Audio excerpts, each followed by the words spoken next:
தமிழக சட்டப்பேரவை வரலாற்றில் முதன்முறையாக ஆளுநர் உரையாற்ற மறுத்த சம்பவம் மீண்டும் சர்ச்சையை ஏற்படுத்தியுள்ளது. மேலும் பேரவையில் இருந்து வெளிநடப்பு செய்ததும் விமர்சனத்திற்கு ஆளாகியுள்ளது.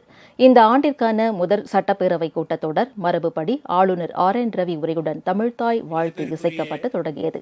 தமிழில் வணக்கம் தெரிவித்து உரையை தொடங்கிய ஆளுநர் தேசிய கீதத்துடன் அவை அலுவல்களை தொடங்கவில்லை என்றும் அரசு தயாரித்து அளித்த அறிக்கை மீது கடுமையான குற்றச்சாட்டுகளை கூறி அதை வாசிக்க மறுத்தார். ஆளுநரின் செயலுக்கு திமுக மற்றும் கூட்டணி கட்சி எம்எல்ஏக்கள் கண்டனம் தெரிவித்து குரல் எழுப்பினர்.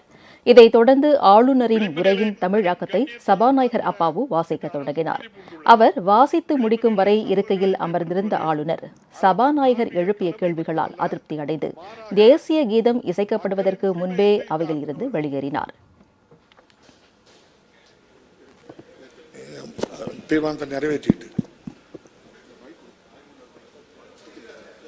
மாண்புமிகு பேரவைத் தலைவர் அவர்களே, தற்போது இந்த ஆண்டிற்கான முதல் கூட்டத்தொடரின் தொடக்கமாக சட்டமன்ற பேரவை மரபுகளின்படி மாண்புமிகு ஆளுநர் அவர்களின் உரை நிகழ்ந்துள்ளது. முன்னதாக ஆளுநர் உரைக்காக தமிழக அரசு தயாரித்து அளித்த அறிக்கையில் இடம்பெற்றுள்ளவை மட்டுமே பேரவை குறிப்பில் இடம்பெற வேண்டும் என கோரும் தீர்மானத்தை அவை முன்னவர் துரைமுருகன் கொண்டு வந்தார். சட்டப்பேரவை விதி 17 தளர்த்தி பின்வரும் தீர்மானத்தினை இப்பேரவையில் முன்மொழிகிறேன். தீர்மானம்: 2024 ஆண்டிற்கான இந்த முதல் கூட்டத்தொடரில் தமிழ் மற்றும் ஆங்கிலத்தில் சமர்ப்பிக்கப்பட்ட ஆளுநர் உரை இந்த மாண்புமிகு மன்றத்திற்கு வழங்கப்பட்டபடியே அவை குறிப்பில் பதிவேற்றம் செய்ய வேண்டும் என்ற தீர்மானத்தை முன்மொழிகிறேன்.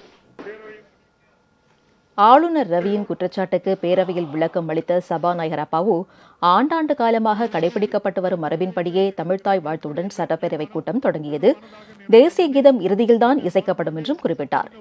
நாட்டுப்பண் இசைத்தல் குறித்து நம்முடைய மாண்புமிகு ஆளுநர் அவர்கள் எனக்கு கடந்த ஆண்டே கடிதம் எழுதி இந்த பிரச்சனையை ஏற்கனவே தீர்க்கப்பட்டு விட்டது. இப்பேரவை எப்போதும் மரபுகளை மதித்து பின்பற்றி வருகின்றது.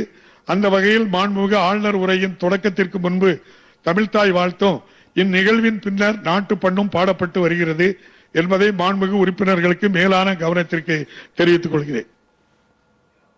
கேரள சட்டப்பேரவையில் அம்மாநில ஆளுநர் ஆரிஃப் முகமது கான் இதேபோன்று உரையை மறுத்த சம்பவத்தை தொடர்ந்து தமிழக ஆளுநரும் அதே பாணியை பின்பற்றியிருப்பது பெரும் விமர்சனத்தையும் சர்ச்சையையும் ஏற்படுத்தியுள்ளது. உங்கள் ராஜ் நியூஸ் தொலைக்காட்சியில் திங்கள் முதல் வெள்ளி வரை தினந்தோறும் பிற்பகல் 2 மணிக்கு உங்கள் பகுதியில் உள்ள குறைகளை நேரலையில் தெரிவிக்கும் புகார் பெட்டி நிகழ்ச்சி. பங்கு பெறுங்கள், பயனடையுங்கள், காணத் தவறாதீர்கள்.